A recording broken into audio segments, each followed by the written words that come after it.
C'est bientôt la fin de la Coupe du monde des clubs. C'est passé relativement vite et nous sommes dans les tout derniers matchs de cette compétition. Les quarts de finale sont là pour certains, très très surprenants, notamment celui que vous voyez à l'écran. Palmeiras Chelsea évidemment, Real Madrid Dortmund et waouh, parce que ça c'est un beau choc, c'est un beau match bien sûr, magnifique. Ça c'est un immense, immense choc et voilà, je sais évidemment, je suis un peu comme vous les gars, beaucoup de personnes aimeraient une demi-finale PSG Real Madrid. Je le sais les gars, c'est la grande question, mais attention, les clubs allemands n'ont pas dit leur dernier mot. On pourrait avoir un Dortmund Bayern en demi-finale, tout est réellement possible. D'ailleurs voilà, sur mes derniers pronos, j'étais, bon on va dire allez sur des matchs réussis. Oh, je me suis trompé sur le Flamengo Bayern, j'ai tenté un petit peu. Flamengo n'était pas si loin, mais bon, le Bayern était quand même bien au-dessus, il faut quand même être honnête, on va en reparler un petit peu. Et le choc, les 2 chocs, notamment un, l'Inter a été éliminé face à Fluminense, donc on peut, monter, voilà, un petit peu l'Inter comme ça. Et ce qui est assez dingue, City a été éliminé par El Hilal et ça, c'est un choc assez incroyable. Et donc voici un petit peu les qualifiés en quart de finale et je vous propose un petit peu de parler de la suite de cette compétition. Merci en tout cas à vous d'être là, n'hésitez pas à vous abonner si vous êtes nouveau sur la chaîne, pensez au like qui m'aide infiniment pour le référencement. Et parlons-en un petit peu de ces équipes-là, n'hésitez pas évidemment à me dire un petit peu qu'est-ce qui va se passer, les demi qu'on aura, on est vraiment sur la fin, tout va aller très très très vite. Et je sais, oui les gars, vous voulez une finale, une demi-finale PSG Real Madrid. Vraiment, ce n'est pas du tout fait. Nous allons en parler. Commençons par un des plus de beaux matchs honnêtement de cette compétition. Et franchement, c'est une des choses intrigantes de cette Coupe du Monde des clubs qu'on évoquait il y a quelques semaines. Les matchs potentiellement exotiques qu'on ne voit jamais entre des équipes non européennes. Mes chers amis, Fluminense ou El Hilal, une des deux équipes sera en demi de la Coupe du Monde. Quand tu vois un petit peu le tableau, à côté, il y a, Palmeiras-Chelsea et pourquoi pas? Et pourquoi pas une histoire, aller un club brésilien, par exemple, en finale de cette coupe du monde des clubs, El Hilal, un club saoudien, asiatique du coup, dans cette finale coupe du monde des clubs, on verra bien. Bon, en tout cas, voilà, c'était un très, très beau match et je te dirais que, comme ça, surtout vis-à-vis de ce qu'on a pu voir, forcément, El Hilal, Manchester City, il y a probablement beaucoup de gens qui vont voir El Hilal aller en demi et pourquoi pas remporter cette compétition, j'allais te dire, aller en finale dans un premier temps parce que comme on l'a très bien évoqué, oui, je suis d'accord avec vous les gars, je l'ai évoqué notamment dans ma dernière vidéo à ce sujet, il y avait beaucoup, de gens qui m'ont fait les retours. Très d'accord avec vous. C'est une équipe, certes, Asie, saoudienne, mais avec énormément d'anciens joueurs qui évoluent en Europe. Koulibaly, Bonou, les 2 exceptionnels matchs, surtout Bonou.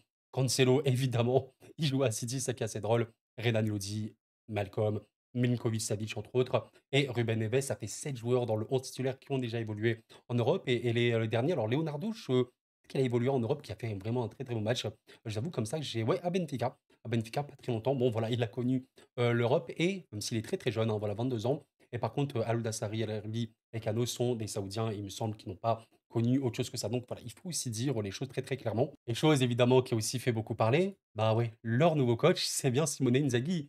Inzaghi, vous savez très bien à quel point il a rendu Inter Milan très très fort au cours des dernières saisons. Et ben factuellement, il est encore invaincu et il aura battu le Manchester City de Pep qui a été très impressionnant, qui a eu beaucoup de domination dans ce match-là, mais un Bono exemplaire. Par contre, une seconde période de très haut niveau où tactiquement parlant, pour moi, Al Hilal était vraiment ultra bon et ils ont craqué. City, ils ont fait craquer City, bravo à eux, franchement, c'était mérité. Ce qui est intéressant, c'est que de l'autre côté, on a vu un Inter extrêmement faible, offensivement, j'ai trouvé dans leur production face à Fluminense, énormément de mal à se générer des occasions. Franchement, il fallait attendre la toute fin de match, mais la première, bah, c'est vite, c'est très vite. Encore une fois, très peu de tirs cadrés, pour l'Inter et ce qui est dingue, ben, Fabio, 44 ans, s'il vous plaît, il va faire cette année 45 ans. Ceci n'est pas une blague. Le gardien de Fluminense bah, aura fait un gros match. Il aura fait un gros match, c'est pas une blague. Pas beaucoup d'arrêts à faire, mais il les a fait, les arrêts importants. Probablement l'homme du match avec Thiago Silva qui fut très intéressant aussi dans son aspect défensif, assez dingue.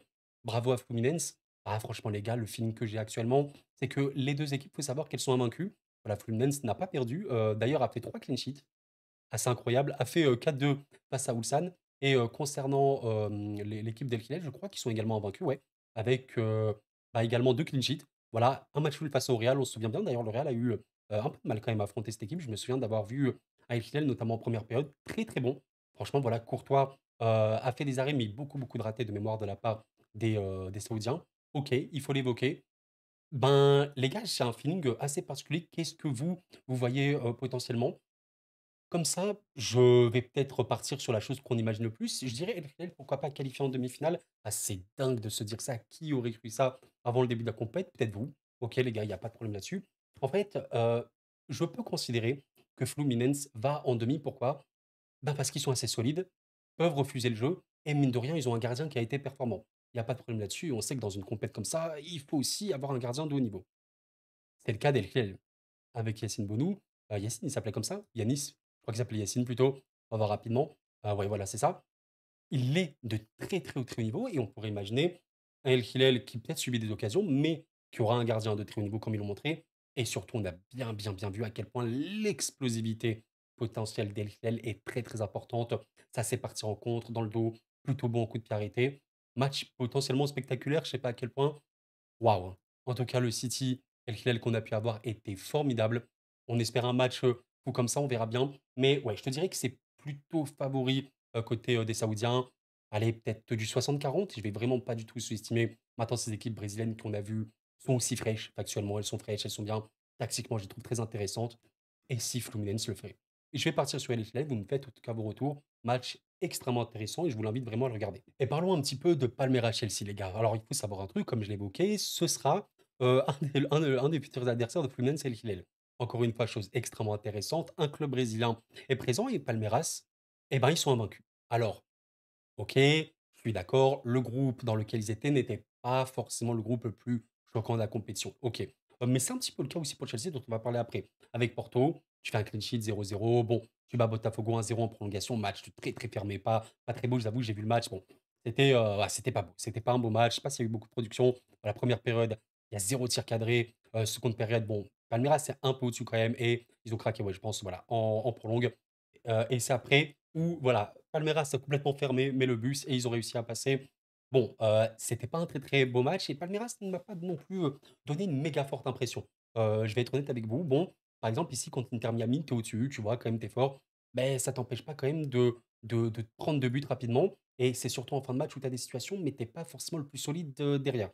Donc un peu, mitigé par rapport à cette équipe. Maintenant, à Chelsea, alors, Chelsea, quand même, je trouve que c'est une équipe très intéressante cette saison. Je n'ai pas forcément beaucoup évoqué sur la chaîne, mais ça joue bien, il y a beaucoup de jeunes, il y a des choses. J'ai un arrière-goût, sur cette compète, bon, voilà, contre Flamengo, des bandades, ça a pas du tout, été franchement une première période, bon, assez fermée et tout. La seconde, tu as énormément souffert, tu as pris, 3 buts, dont 2 coups sur coup, tu as vraiment eu beaucoup de mal. Le carton rouge de Jackson, n'a pas aidé. OK, face à l'Espérance de Tunis, ça a été, bien, voilà, bon, évidemment, l'Espérance n'est pas forcément l'adversaire le plus fort, évidemment, de la compétition, mais encore une fois, un Chelsea qui produit pas énormément. Ce qui est cool, c'est que Chelsea est quand même solide. Globalement, c'est une équipe que je trouve relativement solide et bon, bah, même face à Benfica, alors match qui a été interrompu pendant 1 heure et demie, voire 2 heures, abusé. Il y a eu tous les buts en prolongation. Mais avant la prolongue, bah, vous regardez, hein, 1 période, il y a de l'occasion, mais c'est pas, un truc, voilà, choquant. Il y a beaucoup d'arrêts du gardien. Certes, c'est pas des arrêts de fou, vous comprenez l'idée. La seconde période était très, très fermée, donc je suis un peu mitigé par rapport à Chelsea. Je sais pas trop quoi penser de ce match-là. J'ai en même temps envie de me dire, bah, Chelsea est évidemment favori, clairement, il y a aucun problème là-dessus. Heu, bon, je voyais, Palmeiras éliminer Botafogo. Botafogo était également une équipe, brésilienne. Je vous en parlais comme une équipe, qu'on a un petit peu trop survendue parce que elle avait affronté et battu le PSG. PSG qui avait vraiment fait un bon match pour le coup. J'ai pas un méga feeling pour Chelsea. Je vous disais déjà contre Benfica, attention, je me dis qu'ils peuvent vraiment être éliminés. Je pense vraiment la même chose. J'irais quoi? Quand même sur, Chelsea qui passe? Je vais essayer de réfléchir un petit peu plus, sans voilà forcément développer des heures sur ce match-là. Mais en fait, je peux m'attendre à un match typique où, Chelsea aura le ballon, mais ne fera pas des milliards de choses avec, un peu trop gentil à la finition. Palmeiras qui peut contrer, un petit coup de pied arrêté ou quoi et voilà, le match, il peut un petit peu mal tourner.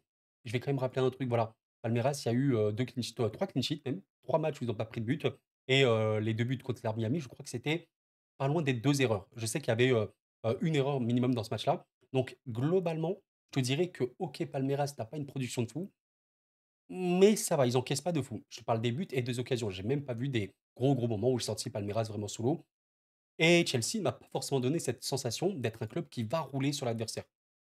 Le match le plus abouti, c'était contre Los Angeles, je pense. Ouais, Los Angeles, qu'on sait relativement faible. OK, bon, en seconde, ça a pas été la folie furieuse non plus, mais c'était OK, c'était bien. C'était à peu près leur meilleur match.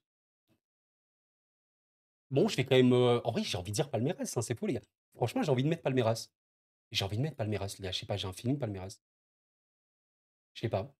Bah, je vais quand même partir sur Chelsea. Je le vois Chelsea se qualifier, mais je suis pas vraiment serein pour eux. Je me dis qu'ils peuvent gagner aux prolongations, voire au tir au but. Tu vois un petit peu l'idée? Allez, pourquoi pas Chelsea, Palmeiras 1-1. 1-1, but de Cole Palmer, j'en sais rien. Tir au but, et Chelsea passe. J'ai pas un bon feeling. Autant, voilà, Chelsea peut mettre 3-0, voilà, ils se réveillent, ils enclenchent la seconde et c'est terminé. On verra bien. Je vais dire Chelsea et Chelsea El Hilal, waouh! En demi, c'est, match bien costaud. El Hilal qui a affronté, City et maintenant notre club anglais potentiellement, on verra bien. Je vous invite à me faire évidemment vos retours. Et là, nous avons un très, très beau match évidemment entre 2 équipes européennes cette fois-ci. Real Madrid, Borussia Dortmund. Bon, oui les gars, je sais, la large majorité des gens voient le Real se qualifier. On est à peu près d'accord et je pense que même si vous demandez aux supporters de Dortmund, on va pas, voilà, se mentir, ils voient aussi le Real passer. Maintenant, j'aimerais quand même vous dire que ce match-là, et je pense que les supporters madrilènes en ont bien conscience, n'est pas un match gagné d'avance, clairement. Alors, on a parlé, du Real Madrid, cette chaîne, évidemment, on l'évoque très, très régulièrement lors des saisons footballistiques avec le Barça côté Espagne. Claire, n'hésitez pas à vous abonner, d'ailleurs, ce n'est pas fait, on va en parler à l'avenir, c'est sûr. Le Real, sur les dernières vidéos, je l'évoquais, notamment face à Salzbourg, une vraie chose. Vraie, vraie chose qui était en train de se passer. Belle transformation, jeu voilà, vraiment intéressant, bon pressing, les préceptes de jeu footballistique qu'on aime, avec notamment Gonzalo Garcia de très très haut niveau. Sur ce match-là, j'ai notamment apprécié Bellingham, extrêmement, extrêmement bon. Vinicius, le nouveau rôle d'Arda qui est excellent. Ok. Face à la Juve, match peut-être un peu moins spectaculaire, mais un Real que tu sens est plus fort à la fin du match. Bon, voilà, la Juve est extrêmement inoffensif. Ok, le Real peut se générer des meilleures occasions. Ça a peut-être eu énormément de tirs, beaucoup de tirs cadrés, mais pas des méga, méga occasions, même s'il y a quand même des arrêts importants de la part de Gregorio, avec encore une fois, peut-être moins de pressing, mais une meilleure vraie structure et cohérence pour le Real Madrid, avec encore une fois un Arda que j'ai trouvé de très, très haut niveau. Je vous invite à aller voir les vidéos. Ok, pas que lui, hein, mais bon. Donc c'est un Real qui est beaucoup plus cohérent. Et c'est un Real qui va récupérer et qui a récupéré Mbappé. C'est la grande question. On va pas forcément développer sur cette vidéo. Est-ce que Mbappé pourra faire les efforts sur l'équipe du Real Madrid pour la suite et tout? On le verra bien. Ce sera une vraie question parce que pour le coup, ouais, on va dire quand même respect à Gonzalo Garcia. Il est super. Le mec est super. Il y a aucun problème là-dessus. Le Borussia, c'est pas la folie furieuse. Alors, comme le Real, ils sont invaincus. Il y a 2 clean sheets, mais voilà, je vous avoue que ce match-là contre Monterrey, alors je l'ai vu en replay, je vous avoue que j'allais pas le regarder à 3 heures du match, j'étais trop claqué pour ça. Guirassy a marqué un doublé, on connaît, sa qualité. Ce qui est gênant, c'est que Bellingham, parce que oui, il y a le frère, de Jude, Job Bellingham, qui sera absent. Donc c'est un peu gênant parce que c'est un petit peu ce que j'allais vous dire. Bah, pour moi, il y a un Dortmund avec et sans lui, même s'il est très récent, très jeune. Par exemple, sur le premier match contre Fluminense, qui est en quart de finale, d'ailleurs, de cette Ligue des champions, il faut le dire, bah, Dortmund a fait un match, mais tellement pauvre. Tellement pauvre. Je vous avoue que je l'ai vu en direct ce match-là.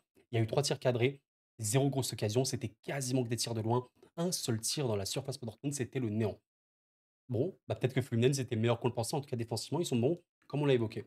L'autre match, c'était un 4-3. Donc, match un peu chelou face à Mamelodi, club sud-africain, où pour le coup, tu as généré des occasions, mais tu t'en es pris énormément. Franchement, Mamelodi est très malheureux là-dessus, mais on doit quand même noter des bonnes perfs, notamment de Job. Il est vraiment bon. OK, pour Ulsan, ce qu'il y a eu, pour Dortmund, c'était un match encore une fois meilleur, vraiment bien, bien meilleur, où ce match-là, ils le gagnent 1-0, mais ils peuvent vraiment, vraiment, finir beaucoup plus. Je sais pas s'il y a eu beaucoup de voilà, IG, regardez les XG un peu pour certains joueurs. Bon voilà, Guirassy, ils avaient 3 grosses occasions manquées, c'était assez abusé. Donc beaucoup de situations vraiment pour Dortmund et encore une fois avec Bellingham que j'ai trouvé vraiment bon et pour le coup, voilà, comme je vous l'ai dit, ce dernier match-là, il était moindre, alors ils ont marqué assez vite Dortmund, c'était cool. En seconde période, il s'est quasiment plus rien passé, surtout avec la sortie de Bellingham. Mais ouais, en fait, je me dis, la possibilité de Dortmund pour faire mal au Real Madrid, bah, il y a pas des milliards d'explications. Les contres et les contres. On le sait très bien. Le Borussia ne vit pas du tout sa meilleure saison. Soyons clairs et nets. Voilà. Sur la saison du championnat, ils ont terminé, je ne sais pas si on peut avoir, mais vraiment pas une bonne place. Voilà, franchement, quatrième place pour Dortmund, c'est pas du tout sa place, on le sait très très bien. Alors, ce qui est bien pour eux, c'est qu'ils se qualifie ric-rac pour la Ligue des Champions. Mais Dortmund, c'est censé rivaliser, j'allais dire le Bayern. En tout cas, essayer de chercher les trophées. À la fin, tu as quasiment 30 points d'écart. C'est pas possible. Donc, c'est une saison de crise pour le Borussia. Et on le voit, c'est une équipe qui a besoin de beaucoup, beaucoup reconstruire tous les fondements qu'elle a eus. Elle reste dangereuse offensivement, factuellement, parce que vous avez quand même des joueurs d'un certain niveau. Bon, vous avez notamment Adeyemi, etc., qui peuvent apporter totalement. Mais c'est vrai qu'aujourd'hui, quand je vois le Real, rien que de par les individualités, mais collectivement, il y a vraiment une progression. On l'a vu contre Salzbourg, on l'a vu contre la Juve dans un différent style. Il y a eu beaucoup plus de structure, plus d'efforts, tu le vois, plus d'efforts, et surtout des profils qui n'existaient pas. Huysen, magnifique profil qu'il n'y avait pas au Real pour cette dernière saison. Arda, extrêmement précieux. Il n'avait pas ce profil puisqu'il n'était pas installé par Carlo Ancelotti. Extrêmement précieux pour le tempo du Real Madrid. Vous avez Trent qui sera toujours un apport extrêmement dangereux à la passe. Vous avez Gonzalo qui, mine de rien, était intéressant. Il pourrait limite débuter face à Dortmund, même si j'imagine bien Mbappé le faire. Donc voilà, il y a des rôles différents aussi. Et le Real est meilleur, je pense, purement et simplement individuellement. Ils ont peut-être aussi un gardien qui a été très très fiable dans les gros moments. Ok, il faut quand même noter que Kobel, quand il est chaud, il n'y a aucun problème là-dessus. J'ai un peu du mal à imaginer Dortmund éliminer le Real. Je vous avoue qu'avant la compétition, j'imaginais bien ce quart de finale-là. Les autres, pas forcément. Mais celui-là, je l'imaginais. Et je vous disais que ce serait un peu la fin pour Dortmund qui serait un peu trop limité face à la puissance individuelle du Real. Et surtout que là, maintenant, le Real, même collectivement, je trouve que ça s'aboutit. Mais attention, il y a eu un Real Dortmund cette saison-là, avec notamment un triplé, je crois, de Vinicius. Donc tout peut aller très très vite. Si dans le dos, le Real est un peu en souffrance, ça peut faire mal. J'imagine quand même le Real emporter. Nous verrons bien, nous verrons bien. Ouais, je vais dire le Real ici qui passe. Allez, 65-35, je te dirais quand même pour. Ça, c'est de l'affiche. Est-ce qu'il n'y a pas un petit goût de revanche? Allez, je sais pas trop si on va parler de revanche, forcément. C'est la Coupe du Monde des clubs. Mais il y a une petite histoire hein, entre ces deux clubs récemment. On aime bien s'affronter, Parisiens et Munichois. Il y a un truc. Il y a un truc. C'est peut-être un petit amour toxique, on ne sait pas. Mais on s'affronte de temps en temps, assez régulièrement ces derniers temps, et même en Coupe du Monde maintenant. C'est un match magnifique, de potentiel extrême haut niveau. Enfin, je vous pose la question, imaginez, PSG Bayern Munich, finale de Ligue des Champions. Est-ce que pour vous c'est un match de haut niveau? Il n'y a aucun mot pour décrire à quel point on touche les hauts sommets du football moderne. Bon, ça va être une des grandes clés de ce match-là. Et une des grandes clés de compréhension surtout, est-ce que les équipes seront à 100%? Eh ben on ne sait pas. Voilà, le PSG a perdu sur cette Coupe du Monde des clubs, un petit peu comme Dortmund. Bon, vous prenez PSG Botafogo, c'était un non-match du PSG. C'était un match, voilà, très, très peu actif offensivement, très peu de mouvements, très peu d'efforts, on l'a vu, on l'a vu. C'est la grande question, c'est que le PSG à fond, on connaît leur niveau, c'est comme Seattle, tu mets 2-0, voilà, mais globalement, t'es bien, t'es OK, tu gères tes efforts, tu le vois, tu les gères, il y a pas de problème dessus. Inter Miami, l'exemple était très, très parlant. Quand tu vois un petit peu les stats en première période, qu'est-ce que tu as? Première période, tac, voilà, un PSG tellement au-dessus, avec un peu de déchet à la finition. Aussi des arrêts, je pense, d'Oustari qui sont vraiment pas mauvais. Oustari a vraiment fait un vrai, vrai match. OK. Bon, en seconde, tu de jouer. En seconde, tu es beaucoup plus light, beaucoup moins d'efforts. OK. Ça va être la clé du match. Si nous avons deux équipes qui se donnent à fond, alors attention aux étincelles et bien sûr que tout est possible. J'imagine quand même les équipes sérieuses là-dessus. D'ailleurs, le Bayern a eu, un 1 de finale de très, très haut niveau et je vous avoue que j'aurais pu imaginer le Bayern être éliminé. Au final, ils sont passés, face à Flamengo qui est une équipe évidemment assez dangereuse. Bon, ce qui est assez dingue, c'est que sur l'ensemble du match, il n'y a pas eu une productivité extrême. Il faut savoir que le Bayern j'ai fait le débrief, de ce match-là. S'il vous intéresse, je vous invite à aller le voir. Le Bayern a marqué très vite. Des buts très, très fous, notamment celui de Kane. 2 buts de Kane, finition exceptionnelle. Goretzka, finition de fou. Et c'est pour ça qu'à la fin du match, ben, tu as 4 buts, OK, côté Bayern, un CSC, 3 frappes de malade, talent, hein, pur et dur. Tu as 8 tirs, 4 cadrés. Bon, ça va. Et je trouve que le Bayern a un peu trop reculé. Et vous le savez très bien, les équipes comme le Bayern, le PSG, le Barça ou tout ça, c'est-à-dire les équipes qui aiment avoir le ballon, être haute, étouffer l'adversaire qui se bat sur la pression, ben, n'aime pas forcément avoir le ballon parce que ballon égale avoir le ballon égale être haut, égale presser haut et donc récupérer le ballon vite. Tu n'as pas le ballon, ça veut dire défendre bas, mais c'est pas forcément le profil de ces joueurs-là. Tu vois un petit peu le PSG, bon, regardez un petit peu, bon, on va prendre quand même un petit peu l'équipe type, voilà, regardez un petit peu le profil du PSG. Ça, c'est des joueurs de ballon, c'est des joueurs qui sont faits pour avoir le ballon, très factuellement. Pareil pour le Bayern, tu les regardes, ils sont faits pour avoir le ballon. C'est extrêmement offensif, c'est extrêmement intense. Il faut le ballon. Après, on a pu voir des pertes très très bonnes, évidemment, des équipes, même sans ballon. Je pense notamment à aller PSG face à Arsenal, tu avais moins le ballon, tu as été OK, entre autres. Bon, il y a des matchs dans le match, évidemment. Je pense à Kimmich, formidable. Vous savez très bien l'amour que j'ai pour ce joueur. Si vous me suivez régulièrement, que je considère un des plus sous-cotés dans le paysage médiatique, abusé. Mais c'est le métronome du Bayern Munich et bien sûr qu'au PSG, il y a un métronome aussi. C'est, comment il s'appelle? Victor Ferreira? Son nom, de base complet? Je sais pas, mais Vitinha, bien sûr. Vitinha est stratosphérique. Actuellement, il est en train un petit peu de marcher sur l'eau. Regardez contre l'Inter Miami, je suis parti voir la stat la dernière fois, ça m'a choqué. Regardez un petit peu les touchés de balle. 133 ballons touchés pour Vitinha face à l'Inter Miami. C'est 50 de plus que Désiré Doué et que William Pacho. Ils ont joué les 3 90 minutes. Vous vous rendez compte? 118 passes réussies sur 123, sachant que parmi les passes échouées, il y a notamment la passe volontaire à l'engagement, vous savez très bien, pour prendre la touche. Vitinha est en train de marcher sur l'eau et il faut savoir que Kimmich, c'est le mec qui touche le plus de ballons de très très loin au Bayern. On peut aussi avoir des matchs comme ça où il touche 30, 40, même 50 ballons de plus que ses coéquipiers, c'est une vérité. Donc ouais, il y a des matchs dans le match et comme je vous l'évoquais, il y a cette revanche, cette potentielle revanche en tout cas du match qui était quoi, fin de, ouais voilà, c'était 26 novembre 2024 où le PSG s'était incliné, le Bayern l'avait emporté à la maison après un match où le Bayern a été fort. Ok, mais bon, peut-être que le PSG mérite un peu mieux. Le rouge d'Embélé met mal, le but pris, voilà, met aussi un petit peu mal. OK. Est-ce que Moussiala sera disponible pour, le match contre le PSG? Il sera là évidemment, je ne pense pas qu'il est suspendu, mais bon, voilà, il n'a pas forcément beaucoup joué. Je ne sais plus trop s'il avait une alerte. Peut-être qu'il avait une alerte, les gars. Je crois qu'il a été blessé pendant quelques temps, à voir s'il commencera titulaire. Mais disons que c'est relativement possible qu'on parte sur une équipe ressemblant à celle-ci côté Bayern. Aux joueurs près. Franchement, la même chose, Gnabry, Coman. Coman qui avait peut-être une alerte, donc à voir, qui pourrait le remplacer. Coman, le problème, c'est que Leroy Sané n'est plus là, parce que voilà, il est parti, en Turquie à Galatasaray, il faudrait voir qui.